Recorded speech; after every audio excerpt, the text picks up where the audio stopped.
हम पिछले दिन बात किए थे कि कंपाउंड्स का फॉर्मेशन कैसे होता है। ये हम पीछे छोटी कक्षाओं में भी पढ़ चुके हैं। अब हम यहाँ पर देखते हैं वैलेंसी के बारे में। इसके बारे में थोड़ा बहुत सुने होंगे तुम लोग पीछे कि हम वैलेंसी किसे कहते हैं।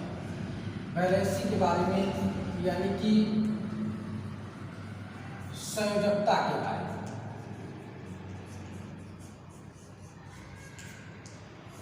आगे इसमें यहाँ पर जब फर्स्ट ईयर में हम आते हैं तो यहाँ पर बहुत ज़्यादा इसका यूज किया जाता है संयोजकता के बारे में। जैसे पूछा जाता है कि किसी का भी संयोजकता पूछ दिया जाए, सोडियम का, पोटेशियम का, रुबिडियम का, बेरिलियम का, मैग्नीशियम का, कैल्शियम का, स्ट्रांसियम का, बोरान का, एल्युमिनियम का, गैलियम का, किसी भी एलिमेंट्स की संयोजकता पूछी जाती है तो हमको दिक्कत होने लगती है अगर हम वैलेंसी के बारे में नहीं जानते हैं। तो यही संयोजकता हम कहते किसे। हम इसका डिफिनीशन बताएंगे जो 9th में तुम लोग पढ़े होंगे, संयोजकता का डिफिनीशन कि हम संयोजकता कहते किसे। लेकिन इसको जानने से पहले वैलेंसी के बारे में ये हम जान लें कि संयोजकता का मतलब उत्पत्ति कहाँ से हुआ, इसके बारे में किसने बताया था सबसे शुरुआती तौर में। तो संयोजकता शब्द का प्रयोग सर्वप्रथम फ्रैंकलिन ने 1852 ईस्वी में किया था। फ्रैंकलिन ये वैज्ञानिक का नाम है। सर्वप्रथम संयोजकता के बारे में 1852 ईस्वी में फ्रैंकलिन ने बताया था। 1852 ईस्वी में सर्वप्रथम फ्रैंकलिन ने बताया था संयोजकता के बारे में। 1852 ईस्वी में इन्होंने ही बताया था। उन्होंने क्या बताया था कि तत्वों के परमाणुओं की संयोग करने की क्षमता को संयोजकता कहा गया था। ये उन्होंने बताया कि परमाणुओं के संयोग करने की क्षमता को संयोजकता कहते हैं। उन्होंने फ्रैंकलिन ने 1852 ईस्वी में बताया संयोजकता के बारे में। इसके बाद से यानी कि वैलेंसी शब्द लैटिन भाषा के वैलेंटीना से लिया गया था।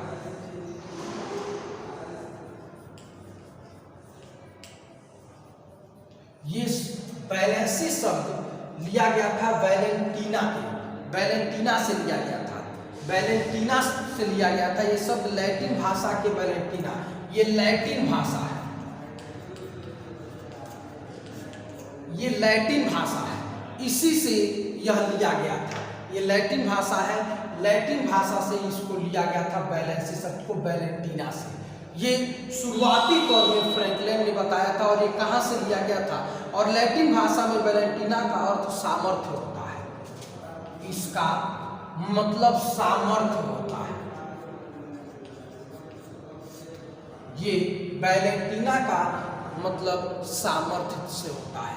यही शुरुआती तौर में बताया गया था। इसका थोड़ा बहुत इतिहास है। इतिहास से केमिस्ट्री में कोई मतलब नहीं होता है और ये पूछा भी नहीं जाता है। लेकिन जानने के लिए ये सबसे शुरुआती तौर में ये क्या होता है इसके बारे में हमने बता दिया। कुछ थोड़ा सा पॉइंट का हम यूज किए हैं इसमें और इसका डिस्कशन करेंगे और निकालेंगे हल्के फुल्के पॉइंट के बारे में। ज़्यादा बहुत डिस्कशन नहीं करेंगे, लेकिन हाँ इसके कुछ प्री बेसिक केमिस्ट्री में यूज किए जाते हैं पॉइंट्स, उसका हम डिस्कशन यहाँ पर कर दे रहे हैं। जैसे कि ये सबसे शुरुआती दौर में फ्रैंकलिन ने सुझाव दिया और हाइड्रोजन की संयोजकता को एक माना गया।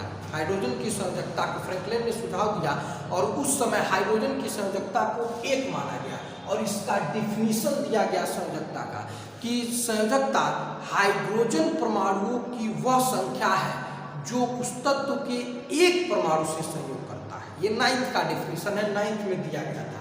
यानी कि फ्रैंकलिन ने क्या किया कि हाइड्रोजन की संयोजकता को एक माना और इसके आधार पर संयोजकता का डिफिनीशन सबसे शुरुआती तौर में दिया कि संयोजकता हाइड्रोजन परमाणुओं की वह संख्या है जो उस तत्व के एक परमाणु से संयोग करता है। जैसे एग्जाम्पल के तौर पे HCl यानी कि संयोजकता हाइड्रोजन परमाणुओं की वह संख्या है जो उस तत्व के एक परमाणु से संयोग करता है। यानी कि इसमें क्लोरीन की संयोजकता कितनी होगी जितने हाइड्रोजन परमाणुओं की संख्या होगी। तो इसीलिए क्लोरीन की यहाँ पर संयोजकता एक होती है। जैसे कि अगर हम H2O ले लिए H2O ले लिए, तो H2O लिए तो इसमें डिफिनीशन के अकॉर्डिंग ऑक्सीजन की संयोजकता कितनी होगी, 2 होगी, क्योंकि इसमें हाइड्रोजन प्रभाव कितने हैं, 2। उसके बाद से अगर हम लेते हैं इसमें एग्जाम्पल के तौर पे, तो हम अगर NaS3 ले लेते हैं, NaS3 लेते हैं, तो NaS3 में नाइट्रोजन की संयोजकता कितनी होगी, डिफिनीशन के अकॉर्डिंग 3 होगा, क्योंकि हाइड्रोजन परमाणु कितने हैं, 3 है। क्योंकि फिर से मैं डिफिनीशन रिपीट कर रहा हूं कि संयोजकता हाइड्रोजन परमाणुओं की वह संख्या है जो उस तत्व के एक परमाणु से संयुक्त करता है, तो यानी कि यहाँ पर 3 होगा। और CH4 में अगर देखें तो CH4 में देखें तो इसकी संयोजकता कितनी होगी, 4। लेकिन यह डिफिनीशन ज़्यादा दिनों तक नहीं चल पाया, यह डिफिनीशन ज़्यादा दिनों तक नहीं चल पाया और इसमें ये ज़्यादा सफल नहीं हो पाया।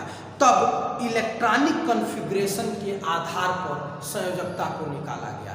किसी भी एलिमेंट्स की संयोजकता इलेक्ट्रॉनिक कॉन्फ़िगरेशन के आधार पर निकाला गया। तो बस हम इलेक्ट्रॉनिक कॉन्फ़िगरेशन के बारे में 9th में थोड़ा बहुत बोरबरी के नियम के अकॉर्डिंग हम पढ़े हैं, तो उसके अकॉर्डिंग हम कुछ एलिमेंट्सों की संयोजकता बता रहे हैं कि उसका संयोजकता कैसे निकाला जाता है। यानी कि इसमें जब इलेक्ट्रॉनिक कॉन्फ़िगरेशन के आधार पर देखा जाता है, संयोजकता निकाला जाता है, तो संयोजकता जब आधुनिक मॉडर्न, जब संयोजकता की बात करते हैं मॉडर्न, यानी कि संयोजकता का डिफिनीशन होता है, तो उसमें बताया जाता है कि वह अष्टक के नियम का पालन करने के लिए, इस शब्द का यूज भी 9th में किया गया है। 9th में जब संयोजकता पढ़ाया जाता है तो उस समय यूज किया जाता है। तो कोई भी एलिमेंट्स होता है तो अष्टक के नियम का पालन करने के लिए बाह्य कोश से या तो इलेक्ट्रॉनों का त्याग करता है या तो इलेक्ट्रॉनों को ग्रहण करता है और अष्टक के नियम का पालन करता है। तो जब वो इलेक्ट्रॉन को लूज करता है, त्यागने का मतलब लूज करता है, जब इलेक्ट्रॉन को जब वो लूज करता है तो उस पर उतना प्लस चार्ज आता है, और जब इलेक्ट्रॉन को वह गेन करता है तो उस पर उतना माइनस चार्ज होता है, और वही उस तत्व की संयोजकता कहलाती है, वही उस तत्व की संयोजकता कहलाती है। और इसीलिए जैसे कि जब हम इसमें केमिस्ट्री में बहुत एक्सेप्शन पॉइंट्स हैं, ये जैसे कि हम कुछ पॉइंट्स बता दिए, कहीं देख लिए या कहीं इस चर्चा में आता है पॉइंट्स, तो ये कहो कि अरे आचार्य जी तो ऐसे बताए थे, ऐसा कुछ नहीं है। जो इसमें बताया जाता है, इसमें एक्सेप्शन पॉइंट्स बहुत आते हैं। जैसे कार्बन फैमिली है तो वह 4 इलेक्ट्रॉन उसके आउटर शेल में होते हैं, तो ना इलेक्ट्रॉन को लूज करता है और ना ही इलेक्ट्रॉन को गेन करता है। उसकी प्रॉपर्टी हम फर्स्ट ईयर में पढ़ेंगे। फर्स्ट ईयर में कार्बन फैमिली है, उसमें उसकी प्रॉपर्टी पढ़ेंगे, तो उसमें ज़्यादा कुछ सोचने की आवश्यकता नहीं है। फिलहाल में इलेक्ट्रॉनिक कॉन्फ़िगरेशन के आधार पर जो संयोजकता का डिफिनीशन दिया गया उसकी हम चर्चा करते हैं। तो मानिए इसमें दिया गया, तो जैसे कि अगर हम एग्जाम्पल के तौर पर लेते हैं सोडियम, इसका एटॉमिक नंबर 11 सिंबल, यानी इसका इलेक्ट्रॉनिक कॉन्फ़िगरेशन लिखते हैं 1s2 2s2 2p6 3s1, इसको लिख सकते हैं 2, 8, 1 ये लिखते हैं। अब ये क्या करेगा, इसके आउटर सेल में 1 इलेक्ट्रॉन है, तो ये बहुत ज़्यादा एक्साइटेड रहता है, क्योंकि अष्टक के नियम का पालन करने के लिए, अष्टक के नियम का पालन करने के लिए इसके बाह्य कोश में 8 इलेक्ट्रॉन होने चाहिए और इसके पास है 1 इलेक्ट्रॉन। ये 7 इलेक्ट्रॉन किसी से मांगेगा तो कोई देगा नहीं, तो ये इतना एक्साइटेड स्टेट में रहता है कि 1 इलेक्ट्रॉन अपना लूज करता है। जब 1 इलेक्ट्रॉन लूज करेगा तो इसके आउटर सेल में 8 इलेक्ट्रॉन बच जाते हैं, और इसके आउटर सेल में 8 इलेक्ट्रॉन बच जाते हैं यहाँ पर, तो इस पर ये चार्ज आता है Na पे प्लस चार्ज, और इसका इलेक्ट्रॉनिक कॉन्फ़िगरेशन होता है 1s2 2s2 2p6, और इसके आउटर सेल में 8 इलेक्ट्रॉन हो जाते हैं, और ये अष्टक के नियम का क्या कर लेता है, पालन कर लेता है, और इस पर इतना प्लस चार्ज आता है। वही सोडियम की बैलेंस होती है।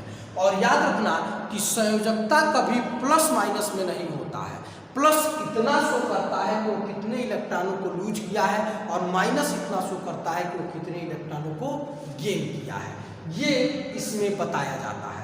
जैसे कि जल्दी तौर पे बता दिया जाता है कि जो फर्स्ट एलिमेंट्स होते हैं, जैसे lithium, sodium, potassium, rubidium, caesium और फ्रांसियम, वो अपनी संयोजकता 2 शो करता है। दूसरे एग्जाम्पल की बात करते हैं, इसमें दूसरा एग्जाम्पल लेते हैं।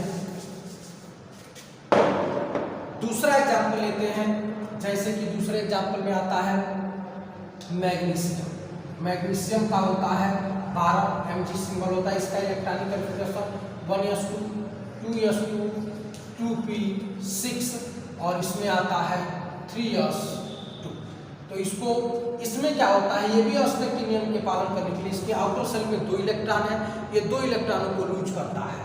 तो Mg पे +2 चार्ज आता है और ये 1s2 2s2 2p6 इसके आउटर सेल में 8 इलेक्ट्रॉन हो जाते हैं और इसकी संयोजकता जो होती है, वैलेंसी जो होती है, वह कितनी हो जाती है 2। लेकिन याद रखना कि यह इसके आउटर सेल में 3 तक इलेक्ट्रॉन होंगे तो इलेक्ट्रॉनों को लूज करेगा, और जब 4 की बात आती है तो उसमें तुम्हारा पॉइंट्स आ जाता है। हम कहे हैं कि उसकी कंडीशन अलग होती है, उसकी प्रॉपर्टीज आगे बताई जाएगी। तो जब कार्बन फैमिली की बात आती है तो ना ही वो इलेक्ट्रॉन को लूज करता है और ना ही इलेक्ट्रॉन को गेन करता है। ये प्रॉपर्टीज आगे भी जाके पढ़ोगे, इंटरमीडिएट में तो कम पढ़ोगे, लेकिन ये पॉइंट के बारे में हम ज़्यादातर डिस्कशन कर देते हैं, यूज कर देते हैं, लेकिन आगे जाके उसकी प्रॉपर्टी पढ़ोगे और फिर से उसकी प्रॉपर्टी जो आती है आगे उसका पूरा डिटेल में पढ़ा जाता है। और जब इसकी बात करते हैं, अगले एग्जाम्पल की बात करते हैं, इसमें अगला एग्जाम्पल लिया जाता है। जैसे अगर हम ले लेते हैं एल्युमिनियम की, उसका पैरा होता है Al, इसका इलेक्ट्रॉनिक कन्फिगरेशन लिखते हैं 1s2 2s2 2p6 3s2 3p1। अब इसमें यह 3 इलेक्ट्रॉनों को लूज करता है। Al पे +3 इसका electronic configuration 1s2 2s2 2p6 और ये आउटर सेल में इलेक्ट्रॉन, और इसकी वैलेंसी जो होती है वह 3 होती है। वैलेंसी इसकी कितनी होती है 3 हो जाती है, 3 इलेक्ट्रॉनों को लूज करता है। लेकिन कार्बन फैमिली के बारे में हम यहाँ पर यूज नहीं करेंगे क्योंकि उसकी प्रॉपर्टी बहुत लंबा है, उसमें एक एक पॉइंटों का यूज करना पड़ता है, इसीलिए हम उसका ज़्यादातर यूज यहाँ पर नहीं करेंगे। लेकिन हाँ, कार्बन फैमिली के बाद से नाइट्रोजन फैमिली आता है, उसका हम यूज कर देंगे यहाँ पर। अब बात करते हैं नाइट्रोजन फैमिली की। तो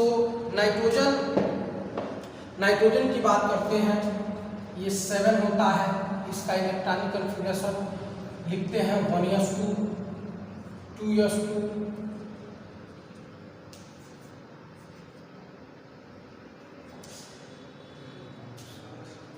अब इसमें इसके आउटर सेल में कितने इलेक्ट्रॉन हैं 5 इलेक्ट्रॉन है। अष्टक के नियम का पालन करने के लिए, ऑक्टेट रूल का पालन करने के लिए इसे 3 इलेक्ट्रॉनों की आवश्यकता है। तो ये 5 इलेक्ट्रॉन तो लूज कर नहीं सकता है, 3 इलेक्ट्रॉन गेन कर सकता है। तो यह 3 इलेक्ट्रॉनों को गेन करता है।